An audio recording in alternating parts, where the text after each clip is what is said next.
Welcome back to Virginia this morning. You might not have even given this much thought, but did you know that one of the biggest detractors from our own happiness is doing everything for everyone else? That's called a mom, isn't it? And plenty of dads and plenty of caregivers. All right. You might ask, how can people pleasers put their own happiness back on top of the priority list? Great friend of the show, award-winning executive coach Mitchell Creasy shares some lights on the topic. Good to see you, Mitchell. So, all right, so we're taught, from day one, you got to make everybody else happy and get everybody else squared away, and especially if you're a mom. But you have to be able to rein that in at some point and turn that spotlight on yourself, don't you? Absolutely, Bill. It's all about balance. There's nothing wrong with going and supporting and being there for the people around you and doing the things that you feel called to do. But at the same time, we have to extend that courtesy to ourselves first. Mitchell, do we get to a place with people pleasing that you end up pinning your own hopes, dreams, and validations to it, right? You're doing it not so much anymore for the other person, but really to try to gain something out of it. And then I think that's when you start running super ragged.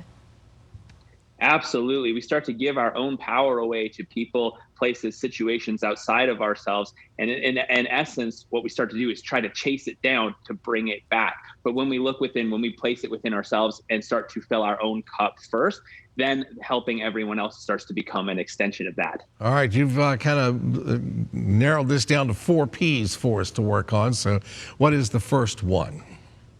So the first thing we want to do is understand the problem. When we people please, often it's because we're just more comfortable listening to someone else's voice than we are our own. This is a matter of conditioning, which is great news, because if I've been conditioned to listen to somebody else, it means I can be reconditioned to start listening to myself.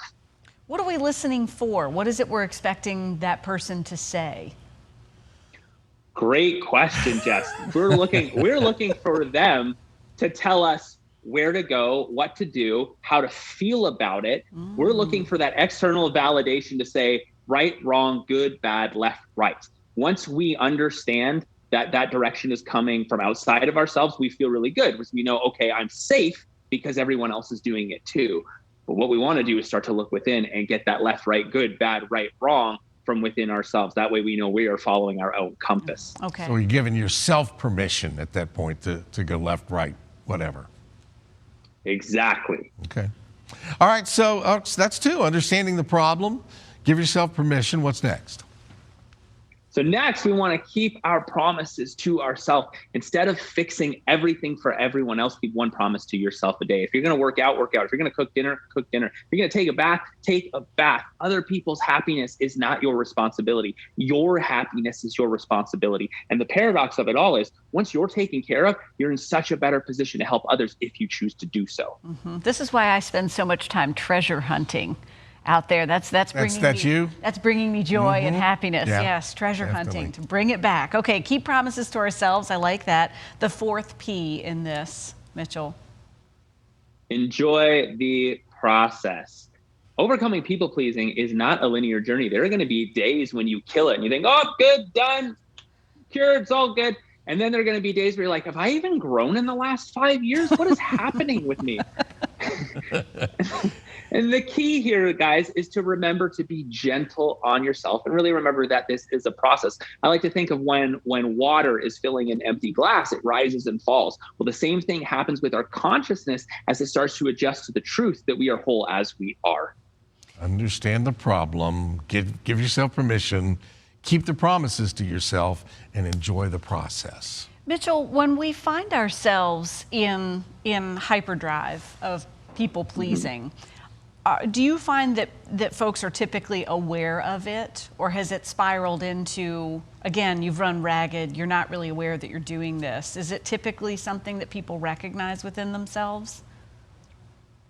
I think people recognize the displeasure. People recognize the frustration. They recognize the anger that they feel towards usually those that are closest to them.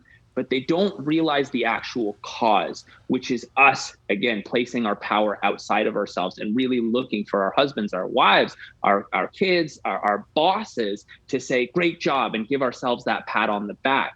But when we give ourselves the pat on the back, when we tell ourselves good job, and when we give ourselves permission to take a break, we remove the middleman and we put ourselves back in the seat as the source of our own happiness. Mm-hmm. This sounds so counterproductive to a lot of things we learned growing up, or some of us did anyway. It was like, you got to fit in, you got to make sure you be popular, you got to do this, all of that is from other people's input, not coming out. But the one that really strikes my mind is you can't love another person until you love yourself. And I always had a problem with that saying. I was like, well, what does that mean? Well, you just told us what it means, Mitchell. It's true though. It's true. Once you have given yourself what you're looking for from other people, you no longer need them to fulfill a role. What that does is it creates space in the relationship for the relationship to then naturally become what it's meant to become. We're not looking for it to be anything to serve us because we've already been served. You got your meal. You're full. So anything that you can just enjoy the ambiance of the restaurant, if you will. You don't have to be there looking for something and really trying to finagle your way in there to get what you need. You've already got it. As Bill was making his point, asking his question, Mitchell, the thought came into my mind of generationally, this varies too. I think in different generations, that's probably why you see this with, parents and children, and because there's different expectations generationally of how you deliver. Right. And that comes back to us to decide. Well, first of all, we want to remember that what we model for the next generation is what they learn, not what we tell them, but what we model. So when we come back to that, we have to ask ourselves, what do I want them to do when they're my age? That's what I need to do right now. If I want them to chase other people for confirmation, then that's what I'm going to model. If I want them to be good on their own, following their own North Star, doing what feels right to them, that's what I need to give myself permission to model right here, right now. I always think about the instructions that the stewardess gives us in the airplane. If the mask come down, put it on yourself first. And like, that's really? it. I don't take care of somebody else? Oh, okay. And there it is. Yeah. Yeah. Mitchell, great talking with you as always. We sure look forward to our next conversation. For all the information on the services Mitchell Creasy provides, you can find them on our website later today around 3 o'clock. WTVR.com/VTM is the spot to go. And we've often said over the years, if you miss a day, you're going to miss a lot of our daily show. But you don't have to miss out on any of the fun we're having. There are several ways to see Virginia This Morning. You can stream the show live from 9 to 10 a.m. on WTVR.com. Our segments are posted on our show website at WTVR.com/VTM. You can also watch our live show on Roku, Amazon Fire, Apple TV, and Android TV channels. Search WTVR Richmond in your app store. Stay with us. We'll be right back with more Virginia This Morning.